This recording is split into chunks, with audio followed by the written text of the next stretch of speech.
भारतीय जनविकास आघाडीची अवस्था आहे. आपण बीज स्वरूपानं आपण जिवंत आहोत. हे खऱ्या अर्थानं फुले आंबेडकरी चळवळ, पुरोगामी चळवळ, समतावादी चळवळ, साम्यवादी चळवळ या सगळ्या चळवळीचा समन्वय साधून आपली आघाडी पुढे चालली. पश्चिम महाराष्ट्रामध्ये, कोकणामध्ये आणि मुंबई प्रदेशमध्ये सर्वच्या सर्व ठिकाणी भारतीय धनगर समाजाचे जे 4 याचिका होत्या त्या फेटाळल्या हायकोर्टामध्ये. ते याचिकाकर्ता म्हणजे हेमंत पाटील आहे.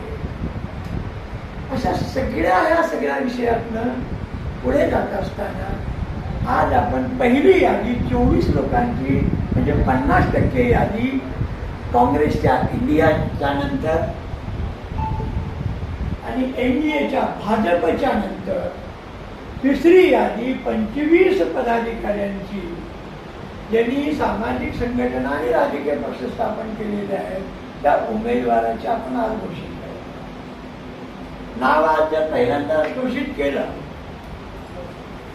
नाव पहिल्यांदाच उमेदवाराचं घोषित केलं तर सध्या जे काही प्रस्थापित लोक आहेत ते उमेदवाराची पळवापळवी करायला लागलेली आहे. पूर्वी कार्यकर्त्यांची पळवापळवी करत होते, आता उमेदवारांची पळवापळवी करायला लागलेली आहे.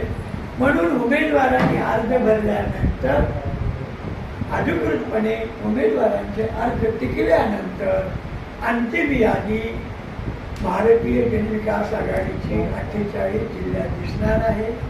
आपणही याच्यामध्ये सहभागी व्हावं. आपल्याला इतर बैठकीच्या ठिकाणी आपल्याला जाणे आहे. फोटो काढून घ्या तुमच्या